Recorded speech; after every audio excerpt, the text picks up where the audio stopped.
Good Chop is America's online butcher. With Good Chop, you get a flexible monthly subscription plan for high-quality American meat and seafood. Good Chop offers convenient contact-free delivery right to your doorstep. Order fully customizable boxes, the beef, chicken, seafood, and pork products you like the most. Your beef can be well-marbled Angus choice and prime cuts, or get delicious 100% grass-fed steaks, whatever you prefer. Your seafood is sustainable and wild-caught, whether you want salmon, Pacific cod, or something else. There's something for everyone. Mouth-watering ribeyes, flavorful T-bones, wild-caught salmon, tender chicken breasts, and more. Unlike many other companies, Good Chop sources its meat and seafood exclusively from American farms and fisheries that set the bar high for animal welfare and sustainable practices. Cattle are born, raised, and harvested in the USA. By choosing Good Chop, you support local family farms and independent ranchers right here in the United States. Now, I love Good Chop. This is where I get my salmon. And I love that I can get quality meats without having to go to the grocery store. Go to goodchop.com/ratchet100 and use code ratchet100 to get $100 off your first 3 boxes. That's goodchop.com/ratchet100. Code ratchet100 to get $100 off your first 3 boxes. Good Chop, America's online butcher. I've always been a fan of planning ahead, scheduling trips months in advance, plotting out my next career move, figuring out what I'm doing for dinner while I'm still eating breakfast. But I never thought much about planning for kids. That's why Modern Fertility was created. It's an easy and affordable way to test your fertility hormones at home with a simple finger prick. Mail it in with a prepaid label and you'll get your personalized results within 10 days. With Modern Fertility, you'll get insight into your hormone levels, how many eggs you have compared to other women your age, and other important fertility factors. The results go deep into what every hormone means. And my favorite part, you can speak one-on-one with a fertility nurse to review your results and options for next steps. Traditional testing with your doctor can cost over $1,000, but Modern Fertility gets you the same info at just $159. A fraction of the price. And if you go to modernfertility.com/ratchet, you can get $20 off your test. If you want kids today or maybe one day in the future, clinically sound info about your body can help you make the decision that's right for you. Right now, Modern Fertility is offering our listeners $20 off the test when you go to modernfertility.com/ratchet. That means your test will cost $139 instead of the hundreds or thousands it could cost at a doctor's office. Get $20 off your fertility test when you go to modernfertility.com/ratchet.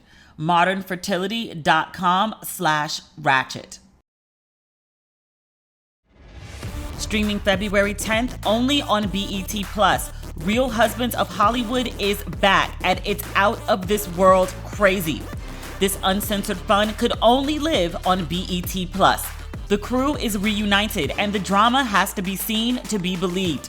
Nick Cannon, JB Smoove, Dwayne Martin, Robin Thicke, Jackie Long, Boris Cujo, Nelly, and of course, more Kevin Hart. Real Husbands of Hollywood, more Kevin, more problems.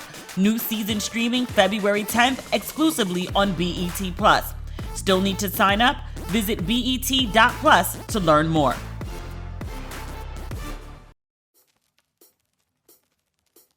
Ladies and gentlemen, boys and girls, and those who don't identify as either, what the fuck? I originally recorded this podcast episode on Wednesday night. I called myself being productive. Things are going well. I got 2 big projects off my table. I finally got feedback from the network, which, by the way, they were like, oh yeah, it was great. What? That's it? Yeah, it was great. We like the character that you added. We like that we're dealing with more relationships than dating, because everyone talks about dating, but there's not a lot of conversation about, how to maintain and manage in a relationship or the stresses that come up in relationships. So yeah, it's great. I maybe sit here for a month questioning myself, doubting myself, which understand they didn't do. That was me. That's an internal job. So yeah, they were like, we're still figuring things out. Okay. So that's off my plate. And then the merch stuff is off my plate. So I was like, let me go ahead and be effective and efficient and get this podcast up on time. Like, we're going to get back on schedule this week. I woke up this morning. It's 10 a.m. in Los Angeles right now on Friday. I'm going to include the original commentary that I did for Wednesday. This is probably just going to be a long ass episode, which y'all swear y'all like long episodes. But I woke up this morning because literally this is what I do. I rolled over, I grabbed my phone from under my pillow, and like I had all these messages, and I was like, the fuck happened? I'm thinking there's like a disaster on the East Coast, or maybe I slept through an earthquake, so everyone's like hitting me up to make sure I'm okay. Motherfucking Chris Cuomo. And I don't mean that like in the good way. Like when I say MF, I mean that in a good way. MF Michael Ealy, MF Morris Chestnut. Motherfucking Chris Cuomo. I can't believe he did this shit. People were like, oh my God, I heard about Chris Cuomo and the first person I thought about is you. And I was like, really? When y'all hear things about Chris Cuomo, you think of me? The New York Times ran an op-ed from his former boss, a woman named Shelley Ross. She was Chris Cuomo's boss at ABC News in the early 2000s. She said that in 2005, and I'm reading from the New York Times, Ross says that she went to a party in 2005. It was a farewell party for an unnamed colleague at ABC News. She writes, I was at the party with my husband who sat beside me on an ottoman sipping his Diet Coke as I spoke with work friends. She says, when Mr. Cuomo entered the Upper West Side bar, he walked toward me and greeted me with a strong bear hug while lowering one hand to firmly grab and squeeze the cheek of my buttock. This is colloquially known as he grabbed her ass. She says that while he was grabbing her, Cuomo told her, I can do this now that you're no longer my boss. She corrected him and said, you can't. And then she says she stepped aside so that Chris could clearly see her husband behind her. She says her husband did witness the whole thing at a close distance. She says after this incident occurred, after Chris grabbed her ass at this party, she said she and her husband quickly left. I was like, are we skipping a part of the story? Because we went from your husband saw another man grab your ass to you and your husband leaving the party. Was there no confrontation of any kind? I know Chris Cuomo was a big dude who does work out, but like your husband saw another man grab your ass and did nothing? Nothing at all? No confrontation, no like, nigga, what? On top of being mad at this dude, my wild ass colleague who done had too much to drink or is feeling himself too much and has just decided he gonna grab my ass. Now I'm pissed about that. My husband saw the shit and didn't say anything. Now I'm gonna be pissed about that too. I can't get no peace at work. I can't get no protection at home. Like, oh, I'm gonna be mad. It's not the end of the story. So shortly after the event, Chris Cuomo did apologize. He sent an email, which I was like, we knew in 2005 not to like document shit, right? Apparently not. Because Chris Cuomo sent an email. The subject line was, now that I think about it, I am ashamed. She sent a screenshot of the apology to the New York Times, by the way. And they published it in the paper, by the way. He wrote to her, he said, quote, though my hearty greeting was a function of being glad to see you, he says Christian Slater got arrested for a kind of similar act, though born of an alleged negative intent, unlike my own. He continues, as a husband, I can empathize with not liking to see my wife patted as such. So pass along my apology to your very good and noble husband. I just want to be clear. He's emailing a woman who he groped, and he's apologizing to her husband before he's apologizing to her. We get to the apology to her, the woman actually groped, not the ego of the man who saw his wife grope and did nothing. We get to her, the groped, after. He says, and I apologize to you as well for even putting you in such a position. Next time I will remember the lesson, no matter how happy I am to see you. What kind of gaslighting fuckboy shit is this? And y'all know how I feel about Christopher the Cuomo. You know how I feel about CNN. They got me through the pandemic, the uprising, the 4 years of crazy that was Trump. I love some CNN. I have loved some Chris Cuomo. I have rode for him, even with the CNN scandal with his brother, acknowledging the ethical conundrum and still being like, which I still believe. I didn't just say it because I like Chris Cuomo, but still believing like, well, it's his brother. Ross, Chris Cuomo's former boss, she says, quote, never thought Mr. Cuomo's behavior was sexual in nature. More like, quote, a hostile act meant to diminish and belittle his female former boss in front of the staff. She said that she felt that his apology was more like, quote, an attempt to provide himself with legal and moral coverage to evade accountability. So for folks asking, like, why now? Like, sis, this happened in 2005. Like, why now? I'll be honest with you. I thought, why now too? And I didn't think it isn't a way to say like, well, it happened a long time ago. So like, fuck it, it doesn't matter. Like, no, not that. I mean like, why now? In the sense that like, I just wonder. I absolutely believe that your story is yours to tell. So if you wake up one morning and you just decide like, I feel like telling this story today, that is a perfectly acceptable reason to do so, especially when it's about someone groping you or harassing you or being disrespectful to you. Like, yeah, you do get to tell that story. You don't have to protect people. There are people who let shit go, and there are people like this woman, Joyner Lucas, me, who don't. I totally get it. I have an email from the guy who sexually assaulted me in 2002. But he sent me an email the morning after it happened apologizing. I keep my email account from 2002 specifically because that email is in there. I may wake up one morning and just decide I feel like uploading this screenshot to my Instagram page. And I probably will at some point. It's on some real Joyner Lucas shit, on some like, you thought you could do that and get away with it, which I'm not the only person. I know at least 2 other people he's assaulted. But you thought that you could get away with it because I was like, you know, some young 22-year-old writer, and who the fuck was I going to turn out to be? But ma'am Shelley Ross, veteran television producer, she says that she decided to tell her story because she thought that Chris Cuomo is, quote, escaped accountability with CNN for his involvement in managing the response to the sexual harassment scandal surrounding his brother. Chris handled that scandal like he was one of the good guys, like he was an ally. And Madame Ross, she says, watching how Chris handled that whole situation, it, quote, crystallized for me how Mr. Cuomo performs. So she felt the way. So she went and she dug through her emails and she found this and she decided to do a little write-up on it in the New York Times. She also added, she was like, I don't want him to lose his job. She said, quote, I hope he stays at CNN forever if he chooses. I would, however, like to see him journalistically repent, agree on air to study the impact of sexism, harassment, and gender bias in the workplace, including his own, and then report on it. Cuomo did respond. He says, quote, as Shelley acknowledges, our interaction was not sexual in nature. It happened 16 years ago in a public setting when she was a top executive at ABC. I apologized to her then, and I meant it. I'm reading this actually on the NBC News site.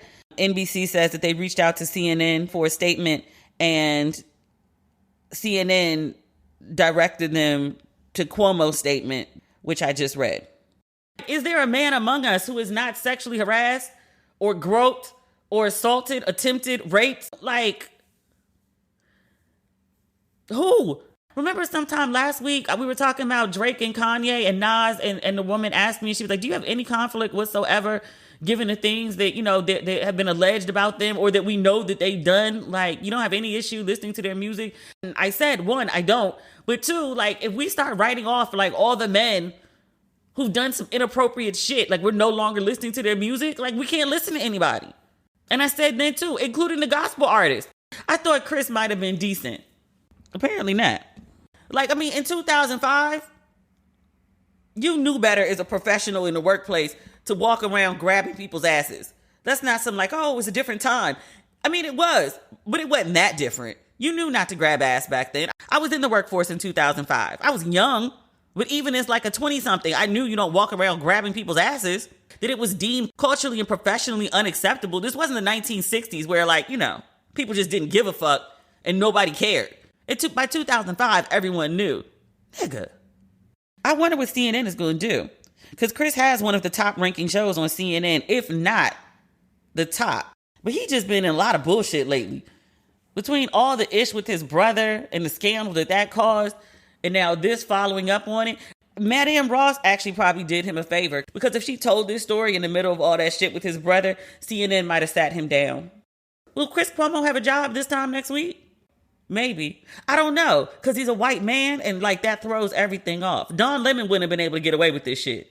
Although Jeopardy did get rid of its white dude. But Chris is also a well-liked white dude. Nobody liked the dude at Jeopardy.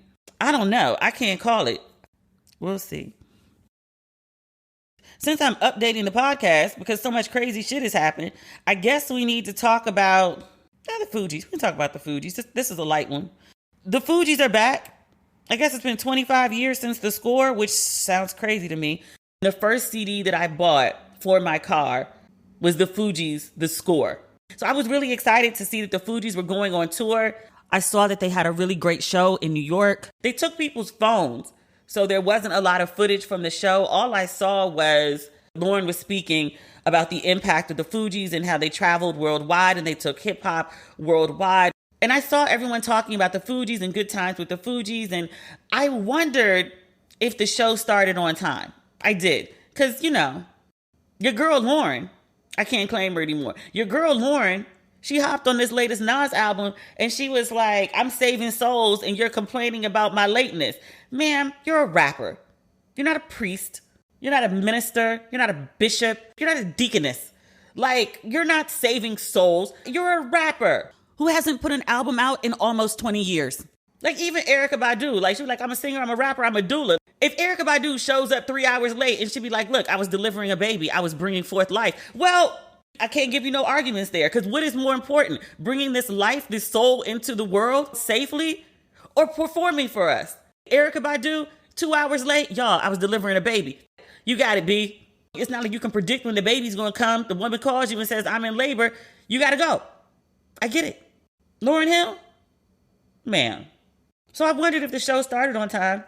And then I saw this woman ranting today on Instagram. And she was like, yo, it started 3 hours late and they only performed 6 songs. And I was like, yep, sounds about right. But then also I was like, you know what, lady? And I actually want to play it for you because we talked about New Yorkers and their way with words and phrasing when we were watching that Spike Lee documentary. Like, New Yorkers are just a special batch of people in the way that they describe things. That this woman was mad. She was like, it was a weeknight. Let me play this for you because this is hilarious. Last night was the Fugees' 25th anniversary reunion tour, whatever they want to call it. And they started at NYC. And they needed to end it at NYC. It took them 3 hours to come out on stage. Showtime was supposed to be 7 p.m. They came out at 10:07. Okay. If that's how y'all going to be doing this tour, child, end it. Just end it now, because that was rude. That was very inconsiderate. Last night was Wednesday night, a weeknight. I have work today, okay? There's no reason why I have an attitude at work, and I'm home. Who am I mad at? The Fugees, that too. And to make matters worse, they only performed like 6 songs. 6 songs. Y'all made us stand in for 3 hours to come out and do 6 songs. I didn't pay for the concert, but I want my money back. Because while I was waiting, I bought a hot dog and something to drink. So I want my $20 back. Lauren, Paz, Wyclef, the backup dancers, I need my money back. I do. I do. Oh dear. Oh dear.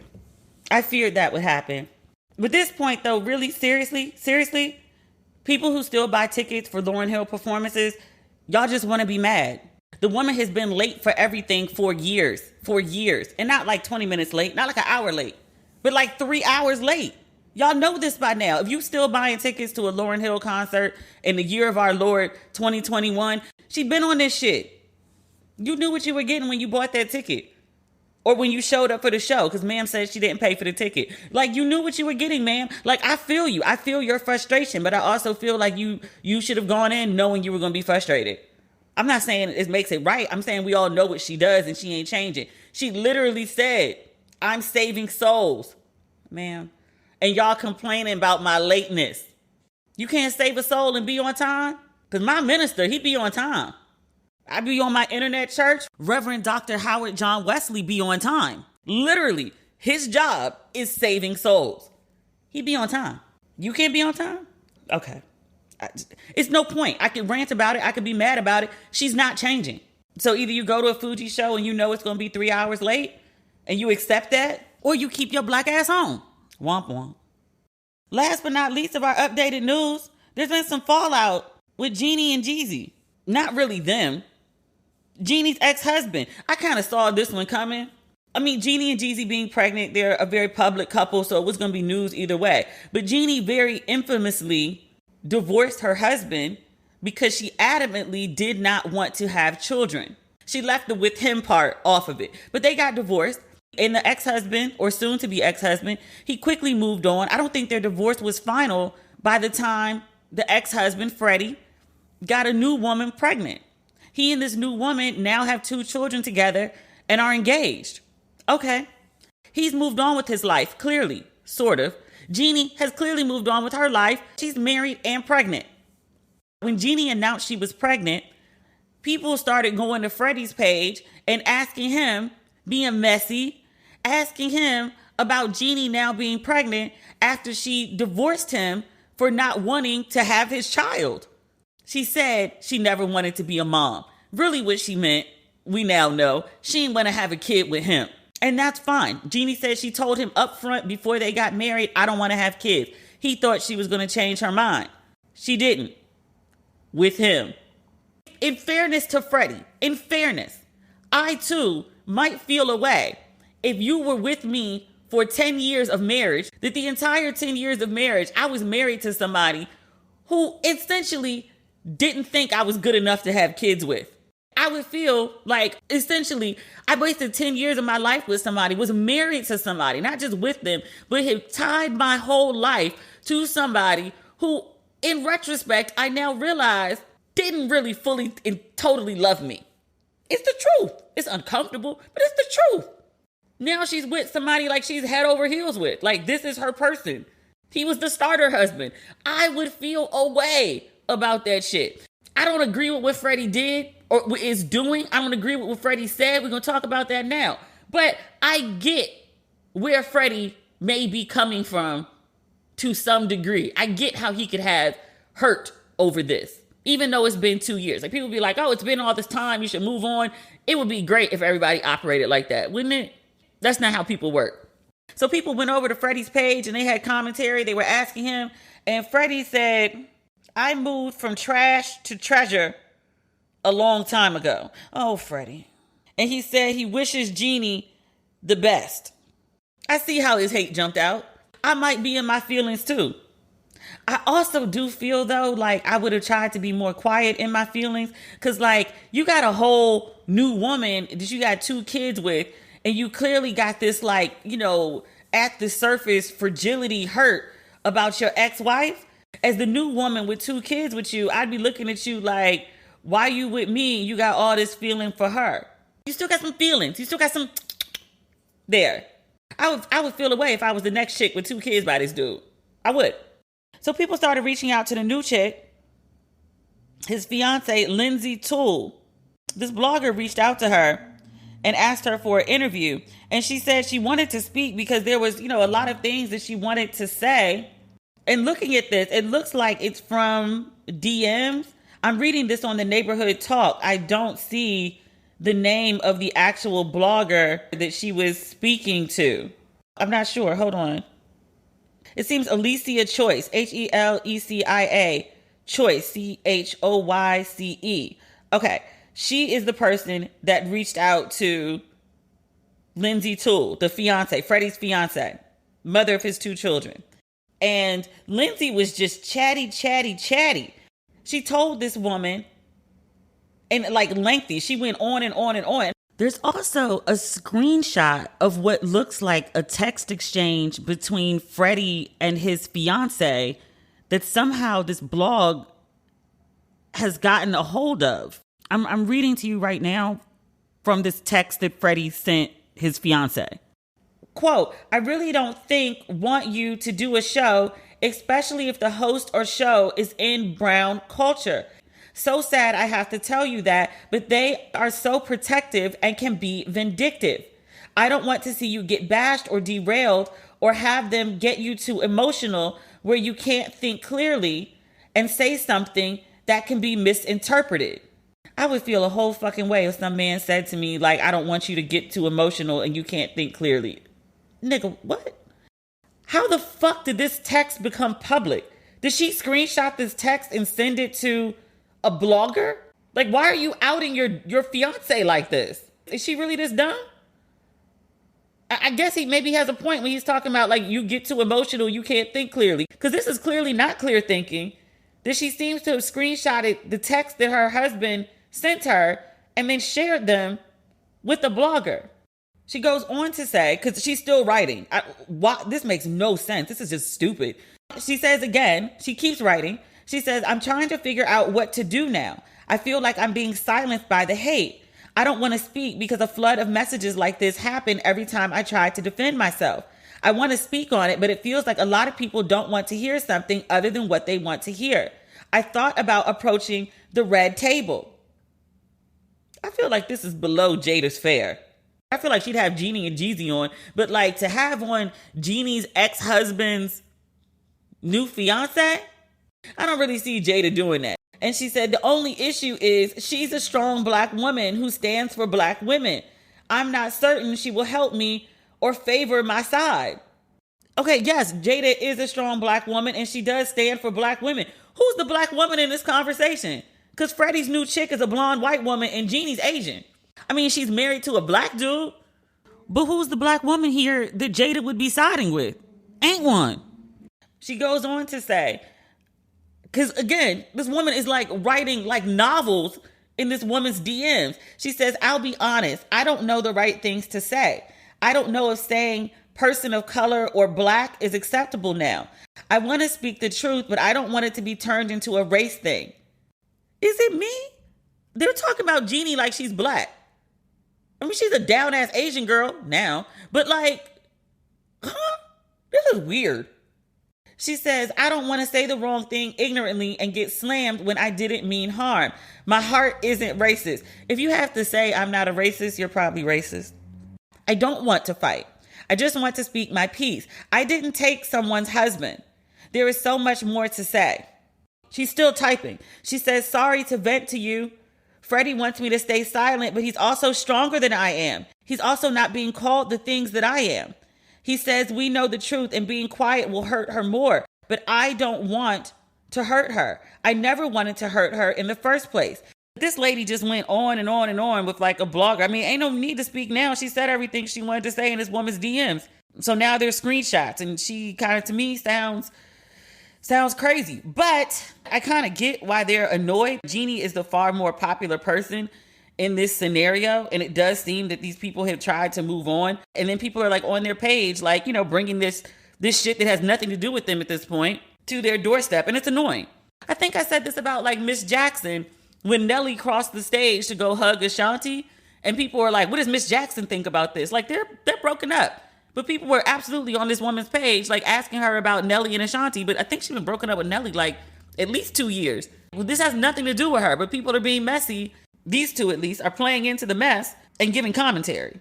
I hope Jeannie and Jeezy do not respond. There's really nothing to say. The old girl, she's a wild card. I really can't believe she wrote that shit out. To a blogger, no less. Her husband might have had a point about like, yo, you get emotional and do stupid shit. Exhibit A. Now streaming only on BET+.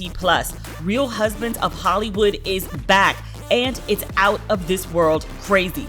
This uncensored fun could only live on BET+. Kevin wants a clone. Nelly wants a wife. The crew is reunited, and the drama has to be seen to be believed. Nick Cannon, JB Smoove, Dwayne Martin, Robin Thicke, Jackie Long, Boris Cujo, Nelly, and of course, more Kevin Hart. Plus, more cameos from big stars this season. We're talking Tiffany Haddish, Yolanda Adams, Mark Cuban, Angela Rye, Neil deGrasse Tyson, and even more. Real Husbands of Hollywood. More Kevin, more problems. New season now streaming exclusively on BET Plus. Still need to sign up so you can binge the new season of Real Husbands of Hollywood? More Kevin, more problems? Visit BET.plus to learn more and stream Black culture. Is there something preventing you from achieving your goals, or maybe something interfering with your happiness? If so, many people can relate, self included. Check out BetterHelp.com/Ratchet to get the help you need.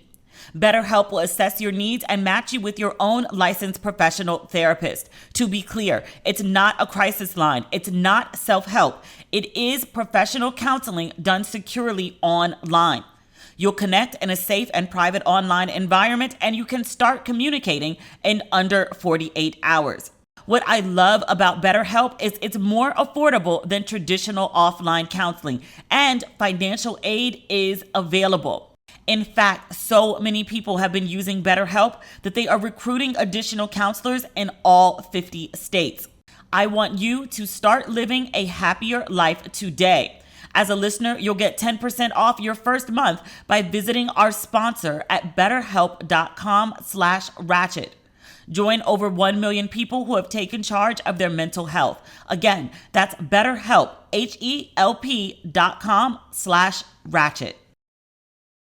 God damn it.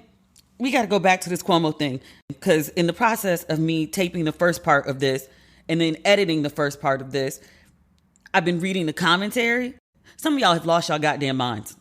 There are two major trains of thought that have emerged here. One of I should have seen coming. The other one, I'm just like, how the fuck did y'all get there? I'm reading the responses to the Cuomo story that we just talked about at the beginning of the podcast. We talked about how the woman's husband didn't respond. And I'm seeing people in the comment section talk about, well, her husband didn't make it a big deal out of it, so it must not have been that bad. And I would just like to, for the record, make clear that a man's response does not determine how a woman felt, feels, or should feel. Her husband not reacting to another man grabbing her ass, to me, is weird as fuck. That's crazy to me that either he didn't react or he didn't have enough of a reaction that was worth mentioning in this story. Her husband and how he felt about it one way or another doesn't determine anything at all about whether this woman should be offended or how bad the offense was. And I would say clearly she felt a way about it because it happened 16 years ago and she's writing about it in the New York Times and saved the screenshot. She felt a way. The other thing that I see people saying, and this is one that I should have seen coming, they're like, clearly there's an agenda by the right wing to take out the Cuomo brothers. Yeah, that seems pretty clear. Like, you took down Andrew. I think they thought Chris was going to tumble with him because Chris was advising him. CNN let Chris basically skate by. And the woman's saying, I'm telling this story now because Chris skated by with the murky ethics of advising his brother while reporting the news. I sided with Chris on the it's his brother thing. I'm saying this as a journalist with like a degree in journalism. It's murky. I sided with Chris, but it's murky. It seems to me that yes, there is an agenda. That doesn't negate the assault. It's one thing if people are making up shit and being like, this happened and this happened and this happened and the shit really didn't happen. If folks go pull your shit and they find fucked up behavior and they choose to release the information for maximum impact, it's fucked up that they did it, yeah. But it's also fucked up that you did it. So yes, there does seem to be an agenda of someone going after the Cuomo brothers. But they did fucked up things. You can't just overlook it and be like, oh, well, because there's an agenda and they're weaponizing their bad behavior, then the bad behavior doesn't count. Yeah, it does. Yeah, it does. And I say this, and I think it's important, especially for me to say this on this podcast, because I've been so gung-ho for the Cuomo brothers. But you got to call a thing a thing. They both out here not even saying wild shit. I make a distinction between saying wild shit and doing wild shit. Y'all out here groping people at work or work functions? Bruh, that's too goddamn much. I also see this weird narrative, and I know this is 3 instead of 2. I also see this weird narrative of people being like, if it happened, if it happened, if it happened. The woman posted a screenshot of him apologizing and detailing what he did from 2005. That would have been enough. The New York Times got a statement from Chris Cuomo where he acknowledges what happened and acknowledges that he apologized at the time. Whether he did it or not isn't in question. She said he did it. He says he did exactly what she said he did. People being like, well, if he did it, he did it. He said he did it. What are y'all debating? I know you like Chris Cuomo. I did too. And we can't just sit around and pretend that the fucked up things they did are not true, that it's not a big deal because it's inconvenient with the narrative that we want our faves to have. But this idea, especially as women, they were going to discredit a woman's story even when it's a confirmed story by the groper. They were going to try to discredit this woman's story. I also see people being like, they probably had a relationship. She was probably having an affair with Chris, and that's why he did that. When there's absolutely no evidence, implication, hint of in any way. But just trying to like discredit this woman to protect this man who's admitted to the shit that he did. The man's a fucking pig. So is his brother. Make peace with it. Okay, now we can move the fuck on to the episode I recorded on Wednesday. I'm in such a good mood right now. I'm on my second and a half glass of wine. It's Wednesday evening. It is 10:34 p.m. I usually tape on Thursdays, but I think I may be headed off for an adventure. So I wanted to make sure that I got the podcast out the way so I could give you a quality episode and also be able to run off guilt-free. I don't know where I'm running off to yet, but I need exit. In other news, there's so much. I feel like lately our conversations have been much more ratchet than respectable. Like we've talked about Karen Civil and the alleged scamming. And then we had to talk about Nicki Minaj and her rants about someone's enlarged testicles and as a distraction for her husband and sex offense and rape. Like, that's not the kind of content that I like to talk about here. Let's start with some good news. I don't know if this counts as good black news. It was good to me. Did you see Method Man on Red Table Talk? The common way that I would describe him as being, of the snack ministry. But I feel like to call him a snack is to underdeliver. He's like a Costco aisle of snacks, cartons of snacks. He is a one-man Costco aisle of like, what's the best snack in the world? Like, for me, peanut M&Ms. He's like peanut M&Ms and Snickers bars and like warm chocolate chip cookies and like carrot cake with extra icing. Like, I cannot believe God has made such a perfect human. And he's like 49. And mind you, I've been in love with Method Man, not just have love for. I have been in love with Method Man at least since high school. I remember me and my high school boyfriend talked about getting married. And in our fantasy marriage, we were going to walk down the aisle to You're All I Need to Get By. And we would sing and rap Meth and Mary verses to each other. Oddly enough, he would sing and I would rap Meth verses. I love that dude to this day. First love. Stay with me here. I have loved Method Man since I was like 15 or 16 years old. I'm 42. He's 49. He looks better now than he did then. Which, I say that. And then I kind of think about how he looked when I first fell in love with him. Half his cornrows unbraided and then like a blank eye. You remember that from the video? Like he was high out his fucking mind and he'd taken half his cornrows out. Like he looked homeless, but you could see the beauty even then. And now, like 25 years later, literally, he looks even better. How is that possible? Like he was on Red Table Talk and he was talking about, I don't even know what the fuck he was talking about. I watched the video like 20 times. something about like moving overseas because like 90s rappers, the job opportunities were going away. So he was traveling overseas and he decided to get his body in order, which I was like, thank you, sir, for your dedication because I see the work. God bless you. God bless your genes. God bless your mama and your daddy. Like, good Lord. He's on Red Table and he's talking. Willow, she's out of it. She's always out of it. She don't really know what she's looking at. But Jada had her hand behind her neck. Like Jada was tuned in. And I couldn't be mad. I'm looking at the screen, looking at meth, the same way Jada is at the Red Table looking at meth. And I actually had the presence of mind to be like, Jada girl, you just got out of an entanglement. You just got back in good standing. Fix your face. Fix your face on this camera, Jada girl. I could do that. I'm at home. You can't see me. I ain't got no husband. Jada girl, you fresh off a scandal. You got a husband at home. You can't be on camera looking at another man like this. Jada got good taste though. I'll give her that. Will, August, and clearly Method Man, Gammy was looking at him the same way, which I couldn't even be mad at. Gammy got to be what, in her 70s? But Method Man is full grown. He's 49. He ain't no child. But Meth turned to Gammy. He said something like, he said his inspiration for working out, he said he saw pictures of Gammy. She was like, oh yeah?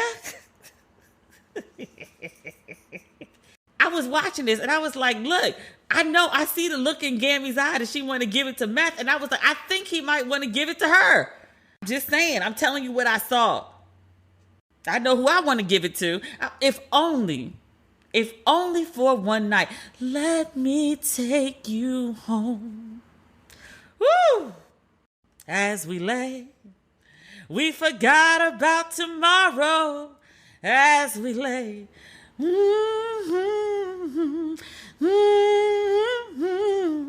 Look, Method Man's wife, you know what? I say all these things about Method Man, and I need to say respectfully, because that is a whole married man. And I'm out here talking like the lust in my heart is appropriate, like he's a single man. Let me show some respect to Method Man's wife. I don't want no problems, ma'am. I don't want no problems. Because I remember what you said. Remember Wendy?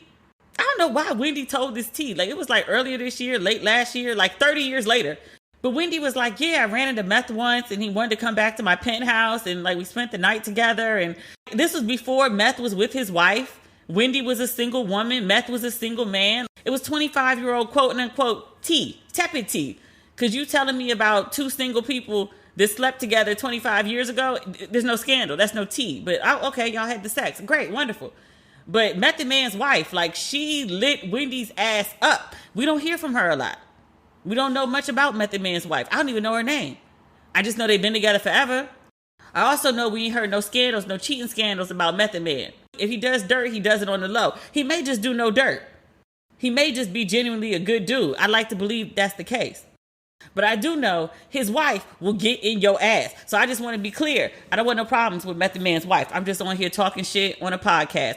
I'm lusting from afar. I ain't trying to break up nobody's happy home. I respect happy marriages, especially black marriages. She from Staten Island. I don't want no problems. Jada needs not to want no problems with Will. I was like, ma'am, you were on screen. Do you know the camera's rolling? Don't you executive produce this show? You ain't had no control over the edits? Jada looked like she wanted to hop on the Red Table and bust it open. I was like, ma'am, your face, fix your face. Fix your face, Mrs. Smith. Let's get another 10 years out this union. Lord, I done forgot the most important part of the show. Jada is turning 50. Happy birthday, Jada Pinkett Smith. She had a special 50th birthday episode. Method Man was part of the episode. And I was like, you got Method Man on? It's like part of your 50? Is that like your hall pass? Another hall pass? Because, I'm going to let it go. I'm going to let it go because I'm joking. I don't care. Will's fine. I'm fine. I don't care. That's not my wife. But no, Jada, her 50th. I didn't watch the whole episode. I just watched the part with Method Man because he looked so damn good. I kept watching it. I can't believe one human looks like this. What factory are they making you in? Like, and this is vintage material. I was like, are there more? Are there more that are like, that came off this line that are preserved this way? Like, I would like one of these for my own. I told you about my crush who's not black. He's Latino but doesn't speak Spanish. And he's like my complexion, but he doesn't consider himself any kinds of black. And he won't take the COVID vaccine. He has like a whole conspiracy. And I was like, oh my God, how can you be this beautiful and have the abs that you do and think this way? It's just, it'll never happen. We'll talk about that another day. Whatever. Toni Braxton, who also, she looks freaking amazing too. Toni Braxton be posting up in thongs on a regular basis on her Instagram. And I can't even be mad at it. Like, she's like 50 and change in a thong and looks amazing. Like, she absolutely should have on a thong because she has a body for a thong. And if I had a body like that, I too would have on a thong. Look, y'all, I might get some work done. I'm just letting y'all know. Not like too much, but just like some freshening. Just so I can look like my best version of like my 35-year-old self. Like, you know, for the next 10 years. It's going to be subtle and it's going to be good work. I'm going to get it done in the States. I'm not going overseas, but I'm just letting y'all know. Like, I be looking at like Toni and Jada and Meth, and I'd be like, look, I don't know if I can achieve that. I do vegan like 3 times a week, but I was just like, I got other habits. I'm drinking wine right now, FYI. I got other habits that I just can't let go. And I was like, I need the help of like a good surgeon to get me at my best. So when y'all see me looking like, you know, whoo, damn, just know I paid good money for that shit. And y'all can totally be like, oh my gosh, that bitch got work done. But it's good work though. I don't care if you think I got work done. Just acknowledge the work is good. This is all I'm saying. Toni Braxton, I have no idea whether she got work done or not.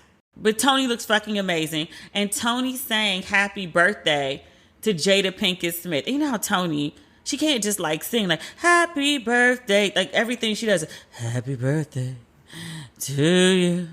It's very like sultry. It's like Marilyn Monroe with like some soul to it. She gave Much happy birthday. She ain't got no hair either. Because Jada's very bald, and then Willow's very bald, and then Gammy has very short hair. And I was like, hey, none of y'all got like a lick of hair. Y'all just as cute as y'all can be too. There was no point to that.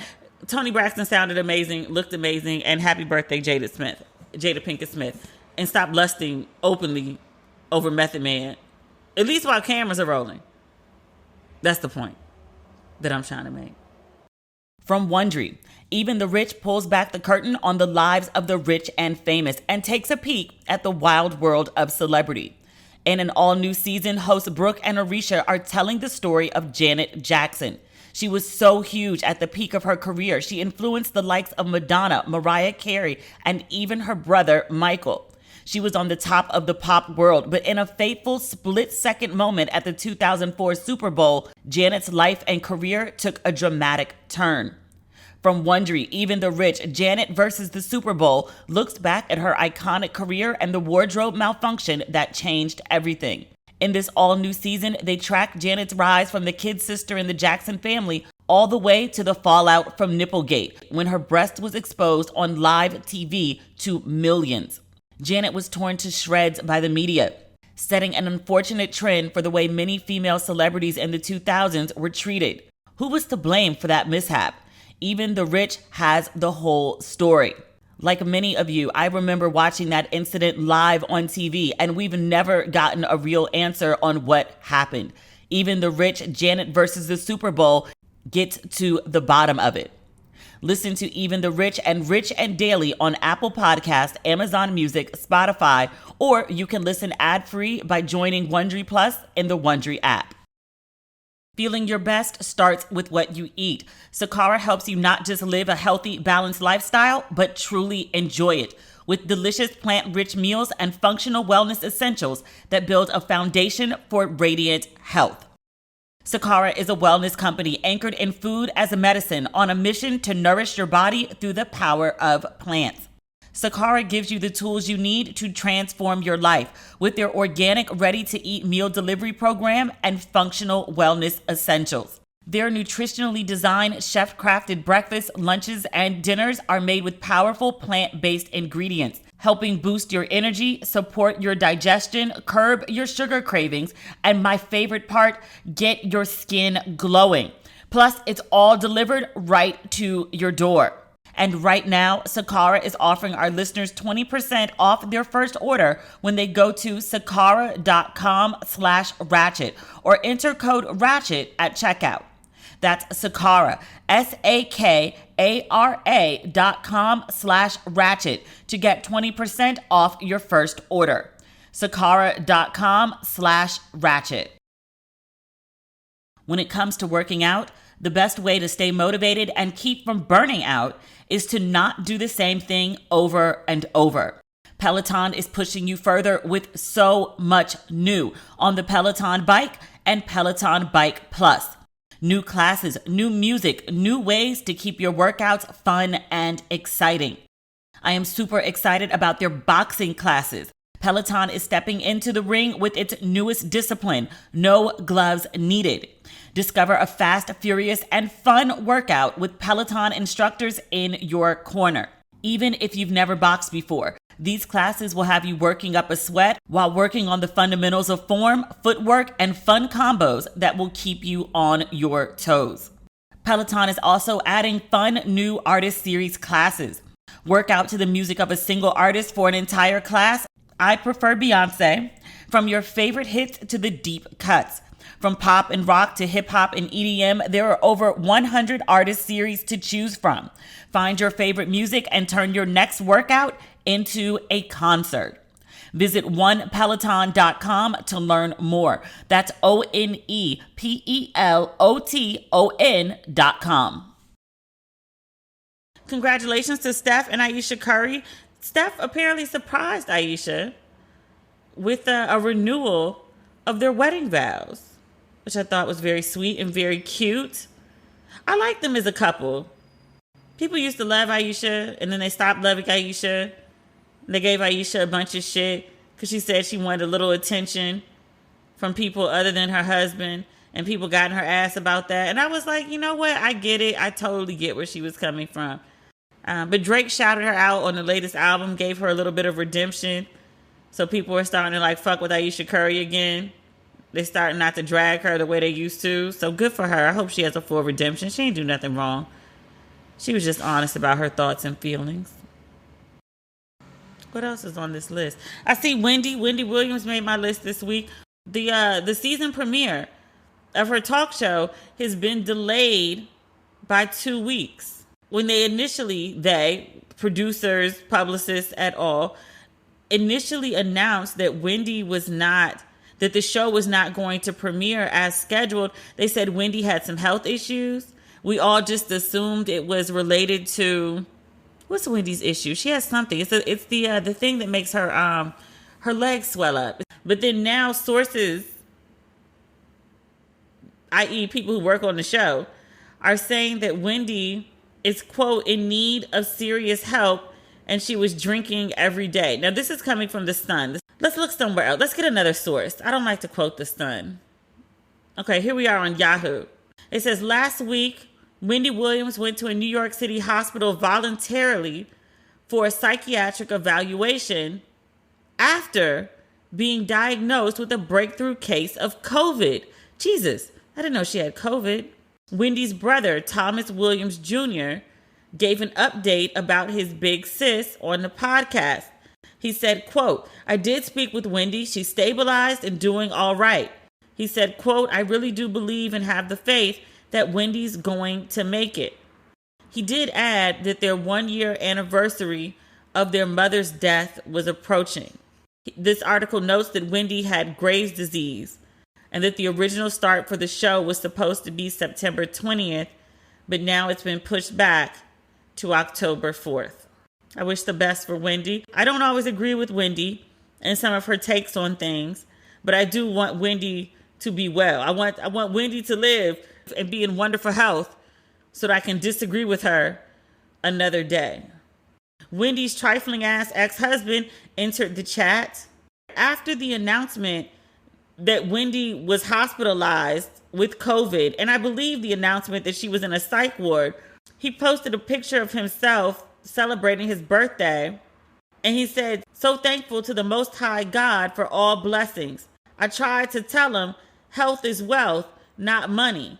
God said they'll learn. Have a blessed day. Many people took that to mean that he was taking a jab at his ex-wife, seeing as how she was in the hospital, which I was like, sir, I'm sure that you and Wendy have your issues, like that divorce. He cheated on his wife of 20 some odd years and had a baby outside their marriage. I'm sure that wasn't an amicable divorce. That said, Y'all share a child together. A grown child, but a child nonetheless. Show some goddamn respect for the mother of your child who's hospitalized. What the fuck is wrong with you? Also, I think it's really interesting that he's talking about like money like it's not a thing. And I was like, well, maybe it isn't. Because did you earn the money that you got in the divorce, the alimony? Did you earn that? Or you was just married for a really long time? I'm just saying, I acknowledge marital laws. I say this about Dr. Dre and his wife because they were married for 20 some odd years. Cut that woman a check. She was there forever. Cut that woman her rightful check. I don't think Kevin should have walked away with nothing. I'm like, but sir, you did walk away with a very nice chunk. Don't act like money ain't nothing after you fought to get something. Show some respect for the percentage that you were paid for work that you did not do. Come on, sir. Also, just taking jabs at your sick wife, or anyone sick for that matter, that's just tacky. Sir, have some decency. Speaking of decency, I'm so sick of talking about this shit just because I think that it should be we should have a baseline of decency and behavior that is considered acceptable or not. And it frustrates me very, very deeply that we do not. Earlier today, there was a segment on The Real. And The Real has been killing it lately. Like, they just came back for their new season 8, on Monday. And last episode, we talked about how their kickoff guest was Lori Harvey. And earlier today, on Wednesday, their guest was a woman named Jennifer. And she is, how do I want to describe her? Nicki Minaj married a man who is a registered sex offender. And he is such because when he was 16 years old, he raped a girl, now woman, at knife point. And that woman did tell that she was raped immediately, and she did press charges, and he was found guilty of multiple charges, and one of them being attempted rape, which I think is a lesser charge because it's clear from this woman's story that it was rape, assault. There's 4 different charges. But this incident happened back in the 90s. But the girl, now woman, who he did rape is Jennifer. And Jennifer was the guest on The Real this week. And when they announced that she was going to be the guest, there was confusion from very many people. And I think people that clearly are not longtime listeners to this podcast, because we've talked about this before, because earlier this year, there was an investigative report on the Daily Beast, and they spoke to Jennifer, and she told them that starting in March of 2020, she had begun to be harassed by Nicki Minaj, Nicki Minaj's husband, and associates that they sent her way. And at the time of this article, she said that she'd had to move 4 times. She said she had to keep changing her number. She said that multiple people had reached out to her, had threatened her. There may or may not be a bounty on her head. She said Nicki Minaj had called her directly, that she spoke on the phone with her, that Nicki was like, oh, I hear you're willing to help us out. I can fly you out to LA to meet with my publicist. And in short, Nicki Minaj and her husband, allegedly, want Jennifer to recant her story of being raped by Nicki Minaj's husband when she was 16 years old. And she was 16 years old, I want to say like 1994, something like that. You're probably thinking, if you're not familiar with this conversation, if you haven't been following me on social media, because I've been talking about it for like the last few days or so, you're like, if this happened in 1994 or the mid 1990s, let's just say that, why are we talking about it now? Nicki Minaj marries a man who she is aware is a registered sex offender who had served time, 4 years in fact, for rape. She marries him. They move from New York, where, again, he is a registered sex offender. They move to LA. When you move to the state of California, I think it's 10 days. You have up to 10 days to register with the state as a sex offender. He did not do that. He was pulled over in November of 2019. It was a traffic stop. They ran his license. They found that he was a sex offender and that he was unregistered. By March of 2020, he is still not registered as a sex offender. And the federal government, these are Fed charges, the federal government charged him with failing to register as a sex offender in the state of California. There were also charges for the state. The state dropped them because there was also federal charges. Because again, we're talking about someone who moved from one state to another and did not register. Nicki Minaj's husband faces 10 years in jail for failing to register as a sex offender. So they had the opportunity for him to register between November and March. For whatever reason, they chose not to do that.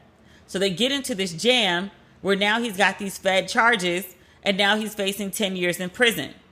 Their solution is to try to get the woman that he raped to recant her story, with the idea that if she recants, then the case in New York from back in the 90s will be overturned. If there is no rape case and his conviction is overturned, then he's no longer a sex offender in New York, which means he no longer has to register as a sex offender in California, which means his whole case and this potential decade-long bid goes away. The woman, Jennifer, her version of events, she says in March of 2020, various people started reaching out to her. So she told all of this to a couple blogs. And I want to shout out one of them in particular because the Daily Beast did this big story where it blew up. And that's how I found out about it. But there were some black women, 2 at least that I know of, who were on the ground and doing the work. One of them, I love her name, Nosy Ho Live Blogs. She had one of the first interviews with Jennifer, I believe in late 2019. So if Daily Beast did their big story in March, I think she had it in 2019. There's also a woman who operates a blog called Daytime Tea Time. She also had the story before the Daily Beast. I just want to acknowledge those 2 black women who started talking about this before everyone else did. This woman has been telling her story about being harassed by Nicki Minaj, her husband, and associates of theirs that have been trying to get her to recant her story. So either in exchange for payment or threats of violence.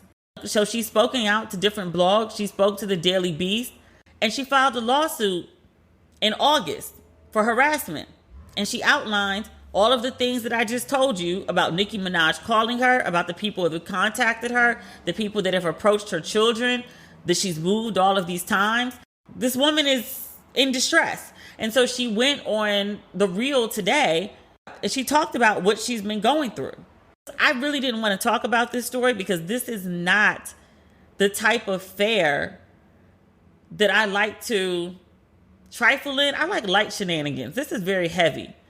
And the reason I decided to do so was because of what I saw as a massive backlash against this woman telling her story. Against The Real even, for giving this woman a platform to tell her story. Because people were very much like, and I'll just give you an overview of the commentary that I saw. People were like, well, why is The Real doing this? They're talking about like a 20-something-year-old rape case. No, they're talking about a woman who was raped 20 years ago, who survived that rape. The perpetrator of such, who served time in prison because he was found guilty of said rape. But that man and his wife and their associates began to harass her last year, which makes this a very fresh story. She's not talking about something that happened 20 years ago. She's talking about harassment that began last year and has persisted into this year.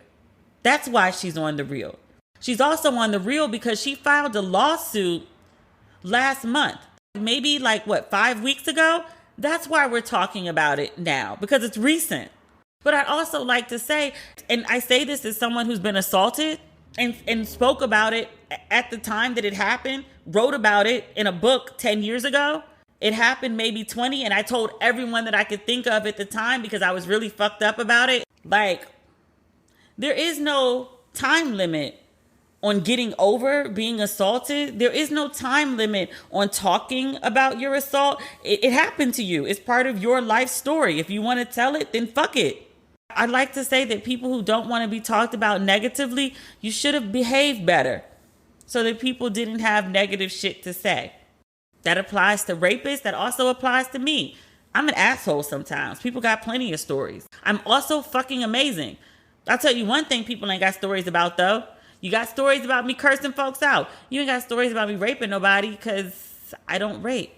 Stank? Yeah. Rape? No. And a lot of dudes don't have rape stories. A lot of dudes do, too. But a lot of dudes don't because they just don't rape. They believe in enthusiastic consent. Those people do exist. There's a lot of people that like walk a gray line. They're not really sure. This dude, Nicki's husband, he held a girl because he was a boy at the time. They were both 16. I acknowledge that they were young at the time. At 16, you're old enough to know not to put a fucking knife up on somebody to rape them. That's some sick shit. So Nicki Minaj chose her husband. She's okay with, him having a raping past. She wants to pass it off as like he's a kid at the time. I don't know what he told her to make her think that that was acceptable. I can wrap my mind around a lot. The Latino who doesn't speak Spanish, I work with you. The whole you're as brown as me, but you don't acknowledge the black in you, that's weird, but I also understand that that's cultural. The vaccine thing is the one that really I'd be like, you fine as fuck. I really don't know if I could date you. I'm not even sure you want to date me, but that's the one that gives me great pause. But if that dude told me that like when I was 16, like I raped somebody and I'm a registered sex offender, nah, bruh. You gotta have some fucking values. Like, I'm all for there is grace for those that seek it. Give folks grace. That doesn't mean fuck them, marry them, reproduce with them. You're Nicki fucking Minaj. You're considered one of the most beautiful women alive. A sex offender, sis? Single wasn't a better option? You couldn't find no random dude to impregnate you that wasn't a sex offender? Because a man is broke. He's a hood dude from Queens. He was broke in comparison. There's 50 million of those. You couldn't find just one that wasn't a sex offender? It wasn't even about the genes because the baby looked just like her. It's a beautiful baby. That's a gorgeous baby. You wasn't even looking for a dude for the genes. You got strong genes, sis. Your genes overpower his. Let me be clear. I married a mofo I had no business marrying. I want to be clear. I'm not talking about other people's shit and not acknowledging my own. He wasn't no sex offender. He had other issues. But issues nonetheless. I'm acknowledging. Sis, we all make mistakes. You got to fix this shit. Now I got in and out without a baby. You got a baby? Keep the baby. You ain't got to pay him child support. You'll be fine. But sis, you can't go on like this. You had an amazing career. You broke records for your career.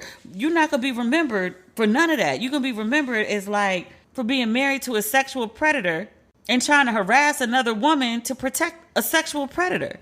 Sis, you got issues here that need to be addressed expeditiously, to use a Mike Tyson word. Like, this is not okay.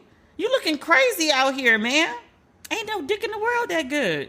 I don't care what it does. I don't care how big it is. I don't care what the stroke is like. Ain't no dick in the world worth this. Like, you're losing all that you worked for.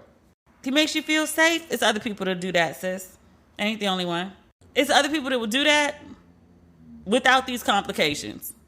Especially broke niggas, because it's not like he coming to the table with a whole bunch of things. Like a Prince Harry, like it's only like, a couple people who are like, sixth in line for the crown or some shit. Like he's not upgrading your way of life. He's not like introducing you to like 7 wonders of the world, some shit you never seen. Like you doing all that, woman to woman. As a woman who fucked up and had to fix it, you can fix this.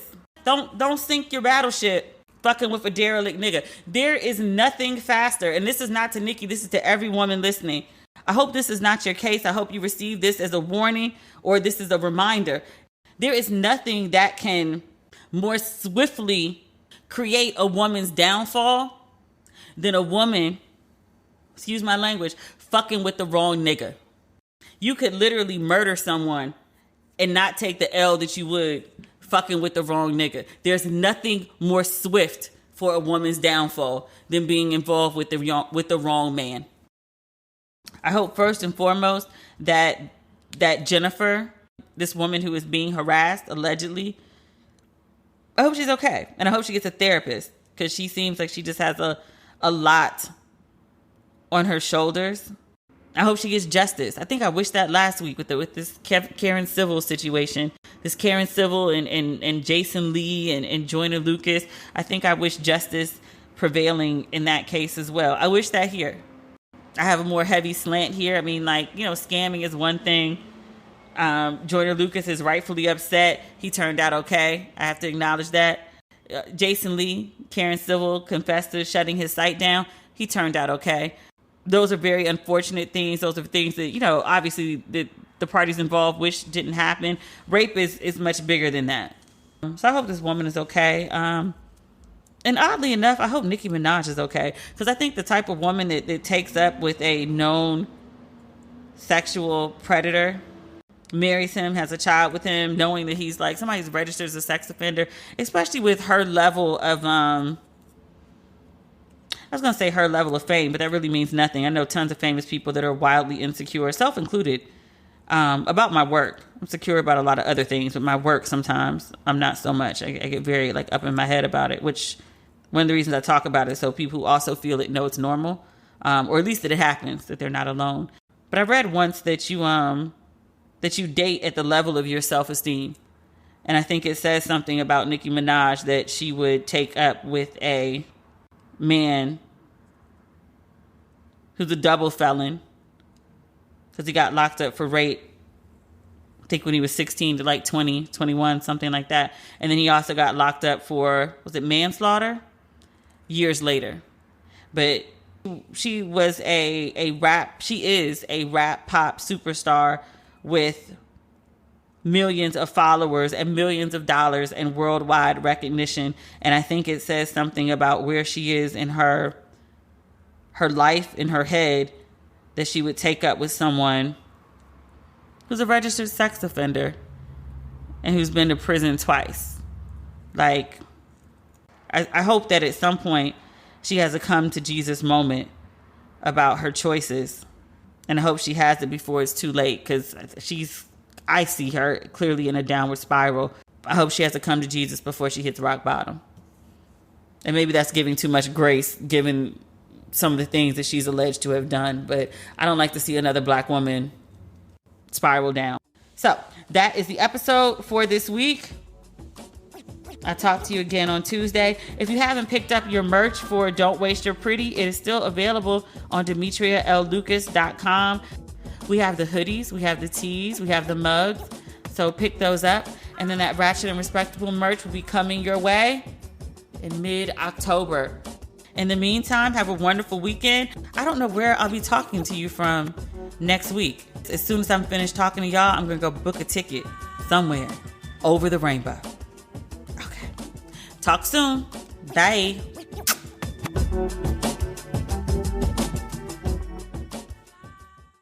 This episode of Ratchet and Respectable is brought to you by Hulu, celebrating Black history always. With stories like Women of the Movement, Snowfall, Atlanta, Grown-ish, Power, Living Single, the award-winning Summer of Soul, Hulu original Wu-Tang, An American Saga, and much more. Hulu highlights stories that showcase Black history, past and present, 365 days a year. Hulu subscription required. Terms apply.